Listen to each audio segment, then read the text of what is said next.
તમારી YouTube ચેનલની અંદર મિત્રો આ પ્રોબ્લેમ આવી ગઈ છે તો હવે આનું સોલ્યુશન શું છે અને આ પ્રોબ્લેમ તમને કયા કારણે આવેલી છે તો આ વિડીયોમાં મિત્રો ખાસ બને રહેજો।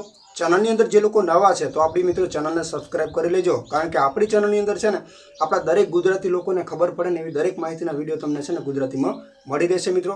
તો ખાસ વિડીયોમાં બને રહેજો કારણ કે આવનારા સમયની અંદર કદાચ તમને આ પ્રોબ્લેમ જોવા મળી રહી છે તમારા યુટ્યુબના એડ્સની અંદર કે મોનેટાઇઝેશનની અંદર। તો આ પ્રોબ્લેમ ક્યારે અને કઈ રીતે આવે છે અને કયા કારણે આવે છે એની સંપૂર્ણ માહિતી આપણે આ વિડીયોની અંદર તમને સમજાવવાના છીએ તો કન્ટિન્યુ વિડીયોમાં બને રહેજો। સૌથી પહેલાં તો મિત્રો આપણે વાત કરી કે આ જે પ્રોબ્લેમ છે ક્યારે અને કઈ રીતે આવે છે। તો પહેલી વાત તો મિત્રો આ જે પ્રોબ્લેમ છે ને જ્યારે તમારી ચેનલ મોનેટાઇઝેશન થઈ જાય એના પછી તમારી ચેનલની અંદર $10 થઈ જાય એના પછી તમને આવે છે વેરિફિકેશન આઈડેન્ટિટી વેરિફિકેશનનું તમને ઓપ્શન આવશે ગૂગલ પિન એપ્લાય કરવા માટેનું અને આ પ્રોબ્લેમ ત્યાં આગળ આવે છે તમે કોઈ એક ભૂલ કરી છે જેના કારણે તમને છે ને આ ઓપ્શન મળ્યું છે ને જેમાં લખેલું છે failed verification identity verification failed. તો આ ફેલ ક્યારે થાય છે ને કયા કારણે થાય છે એની બધી માહિતી તમને વિડીયોમાં સમજાવવાનું છું કન્ટિન્યુ વિડીયોમાં બને રહેજો। મેઇન પોઈન્ટ તો મિત્રો એ છે કે તમે જ્યારે ચેનલને મોનેટાઇઝેશન એપ્લાય કરી છે એ ટાઈમે તમને બીજા સ્ટેપની અંદર ઓપ્શન આવે છે મિત્રો કે એમાં તમારા ડોક્યુમેન્ટ ઉપર જે પણ નામ છે જે પણ એડ્રેસ છે એમાં તમારે ધ્યાન આપવાની છે। તમારે તમારી ચેનલનું નામ ત્યાં આગળ લખવાનું નથી। ઘણા બધા લોકો છે ને ભૂલ એ કરે છે કે ત્યાં આગળ એમની ચેનલનું નામ લખી દેશે તો એ ચેનલનું નામ લખવાનું નથી મિત્રો। તમારા જે ડોક્યુમેન્ટ ઉપર નામ છે એ જ નામ એ જ એડ્રેસ જે તમારા ડોક્યુમેન્ટ ઉપર છે એક પણ અક્ષરની ભૂલ ના હોવી જોઈએ। સમજી લો કે તમારા ડોક્યુમેન્ટમાં એક અક્ષરની ભૂલ છે તો તમારે અહીંયા આગળ એ અક્ષરની ભૂલ છે ને એવી રીતે તમારે લખવાનું રહેશે એ ભૂલ સાથે બરાબર। હવે તમે વિચાર કરી લો કે આ પ્રોબ્લેમ જ્યારે મોનેટાઇઝેશનમાં તમે તમારું ચેનલનું નામ લખ્યું હોય અને જ્યારે ગૂગલ પિનમાં એપ્લાય કરવાનું હોય એ ટાઈમે તમે તમારું ડોક્યુમેન્ટ અપલોડ કરો છો। હવે ચેનલનું નામ અને ડોક્યુમેન્ટનું નામ કોઈ દિવસ મેચ થવાનું નથી। એટલે જ્યારે મોનેટાઇઝેશન પહેલાં તો એપ્લાય કરો છો એ પહેલાં તમારા ડોક્યુમેન્ટ ઉપર જે નામ છે ને એ જ નામ તમારે મિત્રો લેવાનું છે ખાસ કરીને અને ચેનલ મોનેટાઇઝ થઈ જાય છે એ પહેલાં તમારે છે ને એડસનની અંદર જઈને તમારે વેરિફિકેશન ચેકમાં જઈને તમારે અહીંયા ચેક કરી લેવાનું છે કે આમાં શું નામ લખેલું છે નામ સુધારવું પડશે એના પછી તમારે ગૂગલ પિન એપ્લાય કરવાનું હશે।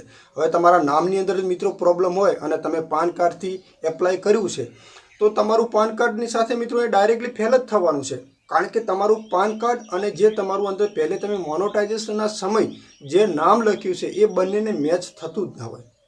એટલે મેન મિત્રો ધ્યાન તમારે એ આપવાની છે કે તમે ચેનલને મોનેટાઇઝેશન કરી લીધી છે અને ગૂગલ પિન એપ્લાય કરવા માટે તમારે $10 થઈ ગયા છે એટલે ગૂગલ પિન એપ્લાય કરવાનું તમને ઓપ્શન મળતું હોય છે બરાબર। અને એના પછી તમારે ખાસ પહેલી તો ધ્યાન એ રાખવાની છે કે $10 થઈ ગયા આઈડેન્ટિટી વેરિફિકેશનનો તમને મેલ આવી ગયો છે એટલે પહેલાં તો તમારે છે ને તમારા ગૂગલ એડસનમાં જવાનું છે તમારે જ્યાં તમારા ડોલર દેખાડતું હોય જ્યાં તમારા ડોલર દેખાડતું હોય ત્યાં આગળ સૌથી નીચે તમને પબ્લિશર તમારી આઈડી દેખાડતી હશે અને ત્યાં આગળ નીચે તમને પ્રોફાઇલનું એક ઓપ્શન જોવા મળતું હોય એની અંદર તમારે ક્લિક કરીને તમારે એની અંદર જે નામ લખ્યું છે જે એડ્રેસ લખ્યું છે એ ખાલી ચેક કરી લેવાનું છે। હવે તમે જે ચેક એ કરવાનું છે કે તમે જે પાન કાર્ડથી વેરીફાઈ કરી રહ્યા છો એ પાન કાર્ડ ઉપર નામ એ છે અને અંદર જે લખ્યું છે બંને મેચ થાય છે કે નહીં। આ બંને મેચ ન થતું હોય તો ત્યાં આગળ જઈને તમે એને એડિટ કરી શકો છો એના પછી તમારે ગૂગલ પિનને એપ્લાય કરવાનું હોય છે। હવે બીજા નંબરનું ઓપ્શન છે કે ચલો નામ પણ કમ્પ્લીટ છે તે છતાં પણ તમને આ પ્રોબ્લેમ આવી છે તો એનું કારણ એક જ છે કે આ પ્રોબ્લેમ ત્યારે આવી છે કે તમે ગૂગલ પિન માટે પાન કાર્ડથી એપ્લાય કર્યું છે તો ત્યાં આગળ તમને મિત્રો 4 ઓપ્શન જોવા મળે છે। 4 ઓપ્શન ડ્રાઇવિંગ લાયસન્સ છે પાન કાર્ડ છે વોટર આઈડી છે અને પાસબુક છે 4 ઓપ્શન છે। ઉપરથી 4 ઓપ્શનમાંથી તમારે કોઈ પણ સમજી લો કે આપણે પાન કાર્ડથી વેરીફાઈ કરવાનું હોય છે તો તમારે અહીંયા પાન કાર્ડ વેરીફાઈ કરવાનું તો પાન કાર્ડની ફોટો તો ઉપર તમને જે 4 ઓપ્શન જોવા મળે છે જે PAN card driving licence voter ID ને પાસબુક એમાંથી તમારે પાન કાર્ડ સિલેક્ટ કરવું પડે છે। તમે જો ડ્રાઇવિંગ લાયસન્સ અપ્લાય કરો છો તો ઉપર સિલેક્ટ તમારે ડ્રાઇવિંગ લાયસન્સ ઉપર ક્લિક કરવું પડે છે। હવે ભૂલ અહીંયા કરો છો ચલો અહીંયા પણ તમે સુધારી લીધું છે બરાબર તો એક પ્રોબ્લેમ બીજી પણ છે કે તમે જે પાન કાર્ડ અપલોડ કરી રહ્યા છો એના ઉપર તમારી જ્યારે ફોટો પાડો છો તો એના ઉપર કોઈ ફોક્સ કે લાઇટ ના પડવી જોઈએ। કોઈ પ્રકાશની લાઇટ પડતી હોય ને તો પણ પાન કાર્ડ ત્યાં આગળ નહીં ચાલે। ચલો આમાંથી તમે સક્સેસ થઈ ગયા કે આમાંથી આપણે ફેલ થઈ ગયા બરાબર કોઈ પણ આની અંદર કારી લાગતી નથી કે હવે આગળ આપણે શું કરવું પછી આપણે આપણી ચેનલમાંથી છે ને મિત્રો એકદમ હારી જઈએ કે હવે આનું પ્રોબ્લેમનું સોલ્યુશન થશે કે નહીં અને આપણે વિડીયો બનાવવાની પણ મિત્રો મજા ના આવે, કારણ કે ચેનલની અંદર પ્રોબ્લેમ આપણને જોવા મળતી હોય એટલે આપણને વિડીયો બનાવવાની મજા ના આવે. ધીરે ધીરે છે ને આપણે છે ને એમાંથી વિડીયો બનાવવાનું મતલબ બંધ કરી દઈએ. પણ મિત્રો ચિંતા ના કરશો, તમારે વિડીયો બંધ કરવાના નથી, ચાલુ જ રાખવાના છે આ જ ચેનલની અંદર. તો કઈ રીતે? તો તમારે છે ને મિત્રો જતું રહેવાનું છે YT સ્ટુડિયોની અંદર, અને YT સ્ટુડિયોની અંદર તમને એક ફીચર મળે છે જે હું તમને અહીંયા કદાચ દેખાડી દઉં એ કયું ફીચર છે. તો ત્યાં આગળ તમારે જઈને ખાલી એટલું જ કરવાનું છે કે આ YT સ્ટુડિયોનો ફોટો છે. YT સ્ટુડિયોમાં બીજા નંબરના સ્ટેપની અંદર આપણે જે પ્રોબ્લેમ તમને જોવા મળી રહે છે એમાંથી તમને એક ઓપ્શન મિત્રો ખાસ જોવા મળે છે, જે જોઈ લો તમે અહીંયા કે એડ્સ ફોર યુટ્યુબ અને અકાઉન્ટ બદલો. તો અકાઉન્ટ બદલાવવાનું ઓપ્શન તમારી પાસે કમ્પ્લીટલી અહીંયા શો કરી રહ્યું છે, દેખાઈ રહ્યું છે.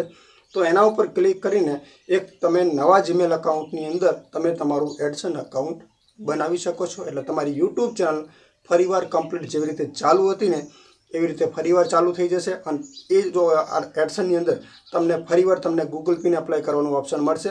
પણ આ એડસનની અંદર તમારા 4, 5 કે $10 બન્યા હશે તો એ $10 તમારા ભાગમાં પછી નહીં આવે. નવેસરથી જે પણ ડોલર આવશે તમારા નવા એડસનની અંદર બની જશે, પણ તમારી આખી ચેનલ ફેલ નહીં થાય. તો માહિતી મિત્રો ખાસ તમને કેવી લાગી કોમેન્ટ કરજો, અને આપણી આ ચેનલને મિત્રો સબસ્ક્રાઇબ કરી લેજો, કારણ કે હંમેશા માટે આપણા દરેક ગુજરાતી લોકોને ખબર પડે ને એવા દરેક માહિતીના વિડીયો તમને ગુજરાતીમાં મળી રહેશે. તો ખાસ આપણી ચેનલને સબસ્ક્રાઇબ કરી લેજો ટેકનિકલ જય ગોવાને. અને જે લોકોને આ પ્રોબ્લેમ આવી છે તો ખાસ આ વિડીયો પૂરો જોયો હશે તો એનું સોલ્યુશન અને કઈ રીતે આવી છે એની બધી માહિતી તમને આ વિડીયોમાંથી મળી ગઈ હશે. તો ચેનલને ખાસ સબસ્ક્રાઇબ કરી લેજો આવા જ વિડીયો જોવા માટે.